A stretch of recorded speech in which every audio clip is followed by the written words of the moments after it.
Let's talk about Israel, or shall I say Zog, which means Zionist Occupation Government. I refuse to call it Israel because this only legitimizes that regime. First of all, let's clear up the presuppositions. Zog is not a country. It's an occupation, masquerading as a country. Calling itself a nation and operating as if it were one does not make it so, especially when it is built on theft, ethnic cleansing, and murder. Secondly, it is not just another country in the Middle East that just so happens to have a Jewish majority. It has been incrementally expropriating property from the indigenous people known as Palestinians since it was established in 1948. It has no clearly defined border, and this is because the Zionists have aspirations of taking everything from the Nile to the Euphrates in what they call Greater Israel. As we recently saw with a little stunt they pulled in Paris, as they displayed a map showing Jordan as part of Zog. Zog has no respect for its neighbors, and thus does not recognize any of their borders. Thirdly, they view themselves as racially superior to everyone else. So they would treat anyone unfortunate enough to be in direct contact with them, or who get in their way, as inferiors. Unfortunately for the Palestinians, they happen to be right there, caught up in the middle of this project, and are subjected to such treatment, because they happen to have the land that the Zionists want. Being the self-ordained master race entitles them to steal this land.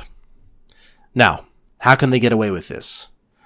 Well, the answer is anti-Semitism, which is a complete fabrication, made up around 1870. There's no such thing as a Semitic race, only Semitic languages. So it's an absurd use of wording. We're supposed to believe an anti-Semite is someone who dislikes Warning, warning, warning, warning, warning.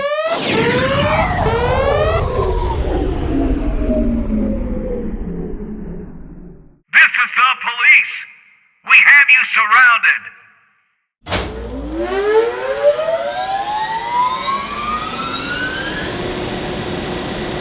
But this is actually false. An anti-Semite is actually someone Warning, warning, warning, warning, warning, warning, warning. Okay, I won't say the word, that word, I won't say it anymore, I promise. Okay, where was I? Right, the word anti-Semitism, which is used to silence their critics. So they use this to shut them up. And people run scared. Even now, they avoid it like the plague. It's always the reverse of what they say. They project onto others their own immoral behavior, as they point the finger and accuse the world of hating on them nonstop. So they steal, persecute, and terrorize the Palestinians, and then claim to be the victim when anyone dares to call them out on their shocking behavior by labeling them an anti-Semite. It's absolute projection. Zog was made possible by the Anglo-American establishment, and it began just as the USA took the relay stick from Britain and assumed the role of global hegemon. Oh, but it's just another American proxy, a puppet state in the Middle East, so Washington can use it as a forward base. No, that's actually incorrect. It is most certainly not a proxy and subservient to DC. I've heard people like Brian Berletic say that the Zionist lobby is not unique to Washington. There are others, such as the Turkish and the Saudi lobbies. Well, Brian, how many Saudi lobbyists have dual nationality? How many Turkish lobbyists have both US and Turkish citizenship? Even better, how many Saudis are in the US government holding key positions? Do the Turks or the Saudis have special protection from a word I just mentioned where they can run and hide behind, in case people don't like what they do? Do they have the privilege of hiding behind the word anti-Semitism, allowing them to act with impunity? No, of course not. It's only allowed to be used by one particular group. How much aid does the US send to Turkey or Saudi every year? How much aid goes to Zog? Yeah, exactly. Zog and the USA are the same thing. The USA supports this outpost unconditionally because the USA is controlled by them. And you know who I mean by them. You know who I'm talking about. So yes, although Zog is a tiny piece of land in the Eastern Med, with a tiny GDP and population by comparison, it holds far more power than people think. It also serves to legitimize those that make up the fifth column. Again, you know who I mean. The cosmopolitan elite. The globalists. After all, if they can't be seen to have a sovereign nation of their own, then who will take them seriously? They need this land no matter what, and they cannot be seen to lose it, or their weakness will be exposed. Especially now, as more people are waking up to this massive elephant in the middle of the room that's been swinging its trunk of destruction. So no, Zog does not want peace with its neighbors. Its very existence depends on wars and instability. It's order through chaos, divide and conquer. Why do you think they're so horrified at Saudi and Iran making peace? Or Saudi announcing an end to the war in Yemen? All these wars in the Middle East have been engineered by both the USA and Zog, because they're the same thing. Prior to these colonizers, there was peace all throughout the region. There was no war. Okay? So Al-Qaeda, ISIS, or Daesh, the moderate rebels, so-called, these are all Zog-created terrorists. Mossad and the CIA working together. The USA and Zog are inseparable. They are one and the same entity.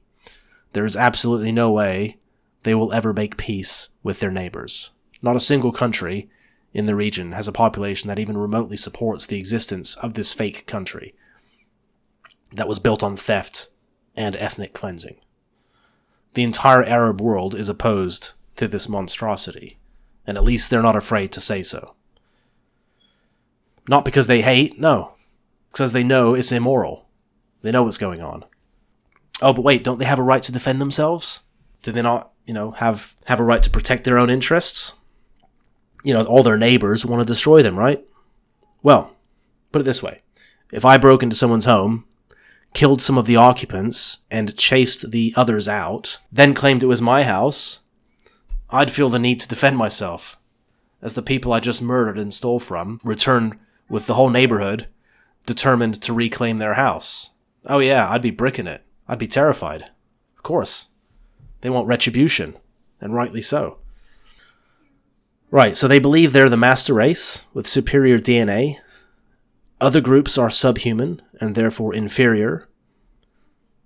They want living space. Sound familiar? Where have we seen this before? So if the NAZIs are the epitome of evil, then why do these people who claim to hate NAZI ideology remain so silent and refuse to call out the Zionists? Their silence is absolutely deafening. The Zionists claim to be victims of an ideology that they seem to be very similar to, right? I mean, yeah, master race, subhumans, living space, it's a mirror image. It's exactly the same thing. So we have a literal NAZI regime, yet no one says anything. And they just treat them like an ordinary country. There's nothing ordinary about this repugnant fake country. We're constantly distracted with other countries with supposed human rights abuses like China and the Uyghurs, which is a lie. Yet the Zog regime shoots children and old ladies, and no one says anything. And those who do get labeled an anti-Semite. Well, screw your silly labels and name-calling. I'm not afraid of this BS. I'll call out evil when I see it. And Zog is Satan. It's the worst, most despicable regime in existence today. So supporting Zog is highly immoral. Now, if you are genuinely misinformed, that's different. You can get away with ignorance. If you don't know, well, that can't be held against you. But if you know the truth, yet still support that regime, then I'm sorry, you need to do some soul searching and to look at your moral compass, because it is so wrong and shocking. There's no excuse. You are tacitly supporting something absolutely abhorrent, shocking, and despicable. Shame on you.